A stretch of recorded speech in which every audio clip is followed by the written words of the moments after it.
बिहार में बहार है, नीतीश सरकार है। ये स्लोगन कई बार आपने सुन चुका है और इस स्लोगन को लेकर के सत्यापित करने का काम किया है बिहार की जनता। आपने 2025 बिहार विधानसभा चुनाव की जो रेटिंग आई है वो आपने देखा और जनता दल यूनाइटेड, एलजेपीआर, तमाम ऐसे 5 गठबंधन घटक दल मिला करके ये भारतीय जनता पार्टी के साथ एनडीए की सरकार बनाने को तैयार है। इसी बीच चिराग पासवान ने आज अपने विधायक दल का बैठक किया है और उसमें संवाददाताओं को संबोधित करते हुए बस एक ही बात कही कि हमारे ऊपर कई तरह के ब्लेम लगाए गए, लेकिन हम एनडीए और गठबंधन के धर्म का पालन करते रहा हमने और अपने स्ट्राइक रेट में लगभग कामयाब रहा। हालांकि इन तमाम चीजों को लेकर के क्या कुछ विशेष कहते नजर आ रहे हैं चिराग पासवान, जरा आप सुनिए। सर्वप्रथम इस प्रेस वार्ता में उपस्थित होने के लिए मैं मीडिया से जुड़े हुए मेरे तमाम पत्रकार साथी भाइयों का मैं स्वागत करता हूं। क्षमा चाहूंगा कि एक दो बार आज प्रेस वार्ता का ये समय बदला गया। कुछ ऐसे कार्यक्रम जुड़े जो पूर्व निर्धारित नहीं थे। सुबह मुख्यमंत्री जी से मुलाकात का समय हुआ। लोक जनशक्ति पार्टी रामविलास का प्रतिनिधि मंडल मुख्यमंत्री जी से मुलाकात कर उनको विधिवत तौर पर जिस तरीके से उनके नेतृत्व में एनडीए गठबंधन ने चुनाव लड़ने का काम किया, उसके लिए हम सब ने मिलकर उनको बधाई दी। एक बधाई कल मैं उनको फोन के माध्यम से पहले ही दे चुका था, पर आज विधिवत तरीके से मिलकर न सिर्फ उनको हम लोगों ने बधाई देने का काम किया, बल्कि आने वाले दिनों में क्या रूपरेखा सरकार की गठबंधन की रहेगी उस पर भी हम लोगों ने चर्चा करने का काम किया। आज जब यहां आप सबके सामने आपसे रूबरू हो रहा हूं और एक ऐसे कार्यालय में जिस कार्यालय से मेरे नेता, मेरे पिता आदरणीय रामविलास पासवान जी की पुरानी यादें जुड़ी हुई हैं, आज मुझे इस बात की खुशी है, इस बात का गर्व है कि आज कहीं ना कहीं हमारी पार्टी ने अपनी मेहनत, अपने परिश्रम से, कार्यकर्ताओं की मेहनत परिश्रम से आज पार्टी ने अपने आप को उस मुकाम तक लेकर जाने का काम किया जो सोच मेरे नेता आदरणीय रामविलास पासवान जी की रही।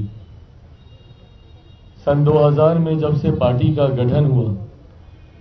तब से लेकर अभी तक ये दूसरा पार्टी का सबसे बेहतरीन प्रदर्शन रहा।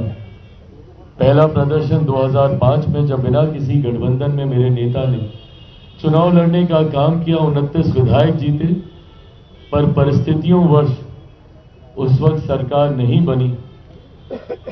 और जिस तरीके से दोबारा चुनाव होने पर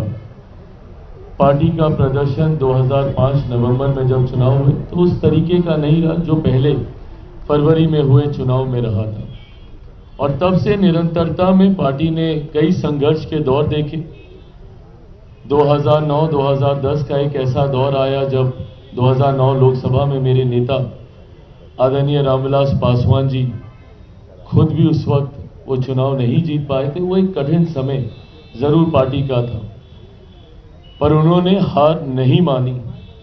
और 2014 में एक शानदार वापसी, उन 5 सालों में जिस तरीके से उनका संघर्ष रहा, एक शानदार वापसी उन्होंने करने का काम किया। इतिहास कहते हैं कि अपने आप को दोहराता है। लगभग 2020 के आसपास पुनः मेरे सामने ऐसी ही परिस्थिति आई जहां पार्टी की समाप्ति की भी घोषणा कई दलों के द्वारा कई अलग अलग मंचों पर कर दी गई थी। 2020 में पार्टी का प्रदर्शन अपेक्षा के अनुरूप नहीं रहा और उसके बाद 2021 में जिन उतार चढ़ाव से पार्टी और मैं खुद व्यक्तिगत तौर पर गुजरा, कहीं ना कहीं 2022 आते आते तक ये मान लिया गया था कि लोक जनशक्ति पार्टी और चिराग पासवान समाप्त है। पर मेरी रगों में भी मेरे नेता, मेरे पिता आदरणीय रामविलास पासवान जी का खून है। 2009 के बाद ना उन्होंने हार मानी थी और संघर्ष कर पार्टी को ऊंचाइयों तक वो लेकर गए थे। उन्हीं का खून मेरी रगों में है। 2020 में जब प्रदर्शन हम लोगों की अपेक्षा के अनुकूल नहीं रहा, मैंने भी उन्हीं से ही सीख लेते हुए पार्टी को नई ऊंचाइयों तक लेकर जाऊंगा, ये संकल्प लिया। 2024 में गठबंधन ने अपना विश्वास जताते हुए एक सांसद वाली पार्टी को 5 लोकसभा की सीटें दी लड़ने के लिए और 5 की 5 हम लोग जीते। और विधानसभा में 0 विधायक वाली पार्टी, मैं एक विधायक बोलने लगा था पर बोलते बोलते याद आया कि जो विधायक थे वो भी पार्टी का साथ छोड़कर चले गए थे और उन्होंने दूसरे दल का साथ थामा था। तो ऐसे में एक 0 विधायक वाली पार्टी को जिस तरीके से गठबंधन ने विश्वास जताकर 29 सीटें देने का काम किया और 29 में भी ऐसी सीटें देने का काम किया जो गठबंधन ने विश्वास रखा कि ये कठिन सीटें हैं और ये कठिन सीटें लोक जनशक्ति पार्टी रामविलास चिराग पासवान ही जिता कर ला सकते हैं। मेरे लिए ये बहुत बड़ी बात थी। मुझे ज्यादा विस्तार में ये बातें आपके समक्ष रखने की जरूरत नहीं है क्योंकि मीडिया ने अपना विश्लेषण, आप सब ने अपनी अपनी तरीके से अपने अपने चैनल्स पे आपने इसका विश्लेषण किया था कि किस तरीके से वो विश्लेषण का स्वरूप थोड़ा बदला हुआ था। उसके पीछे की सोच ये बताई जा रही थी कि चिराग पासवान को ये सीटें हारने के लिए दी गई हैं और मेरे कुछ शुभचिंतक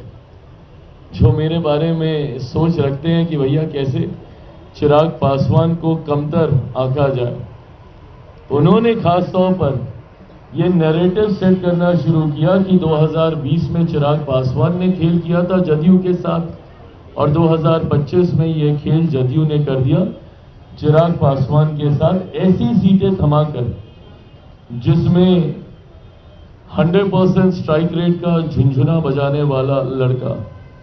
इसमें तो कम से कम प्रदर्शन अपना अच्छा नहीं कर पाएगा।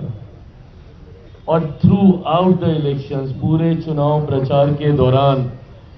ये नैरेटिव सेट करने का प्रयास किया गया कि जदयू और लोजपा में दरारें हैं, ये दरारें भरी नहीं गई हैं, अब चिराग पासवान से बदला लेने का समय आ गया और अब चिराग अगर 4-5 सीटें भी इसमें से जीत जाएंगे तो बहुत बड़ी बात होगी। एंड मोर और लेस अधिकांश एग्जिट पोल ने भी वैसा ही दिखाना शुरू किया जहां पे हम लोगों को दहाई के आंकड़े तक भी लेकर जाने में कई एग्जिट पोल की सांस फूलने लगती थी। बहरहाल मैंने हमेशा इस बात को मैंने कहा कि मैंने चुनाव सर्वे के आधार पर नहीं, मैंने हमेशा चुनाव अपनी मेहनत के आधार पर लड़ने का काम किया। परिणाम मैंने ये सोचकर नहीं कि एग्जिट पोल मुझे क्या दिखाएंगे, परिणाम बिहार की जनता मुझे क्या देगी, ये सोचकर मैंने चुनाव लड़ने का काम किया। 2014 में भी मात्र एग्जिट पोल, जब हम लोग 7 सीटें लड़े और 6 जीते थे तो एग्जिट पोल मात्र 2 सीटें दिखा रहा और कुछ जगह तो ये कह के दिखाई जा रही थी कि बस बाप बेटा ही, ये वर्ड इस्तेमाल किया गया था कि बस बाप बेटा अपनी सीटें जीतेंगे, जमुई से चिराग और हाजीपुर से मेरे नेता। और 2019 में भी जब 6 की 6 हम लोग जीते तब भी यही नैरेटिव सेट किया जा रहा था कि बहुत होगा तो 2 सीटें जमुई चिराग निकाल लेंगे, हाजीपुर इनके नेता के नाम पर उस वक्त हमारे चाचा चुनाव लड़ रहे थे वो निकाल लेंगे। और 24 में तो हद कि भैया सिर्फ हम ही सीट निकाल पाएंगे, जमुई की 1 सीट निकल गई तो निकल गई, बाकी इनके जितने प्रत्याशी हैं उनमें से कोई चुनाव नहीं जीत पाएगा। और मेरे 5 सांसद आज इस मंच पर आपके सामने मौजूद हैं। बहरहाल मैं एग्जिट पोल को मैं दोष नहीं देता, मैं दोष उन लोगों को देता हूं जो ये नैरेटिव सेट करने का प्रयास करते हैं बार बार कि गठबंधन में दरारें, चिराग पासवान मुख्यमंत्री जी के बीच में दरार, लोजपा जदयू, और इन बातों को सहज स्वीकार करना भी आसान हो जाता है क्योंकि मेरा इतिहास भी ऐसा ही रहा है। तो आपने सुना चिराग पासवान ने अपने पिताजी की धरोहर और पिताजी के पदचिन्ह पर चलते हुए वो तमाम पार्टी के इतिहास को रखते हुए और कार्यकर्ता का धन्यवाद दिया और बिहार की जनता को भी धन्यवाद दिया और उनको अटूट आस्था है नरेंद्र मोदी पे और एनडीए के कॉम्बिनेशन पे। इन तमाम चीज से अब ये देखना होगा कि जब सरकार और मंत्रिमंडल का निर्माण होगा तो चिराग पासवान के हिस्से में कितने सीटें या कितने विधायक या मंत्री आ पाते हैं।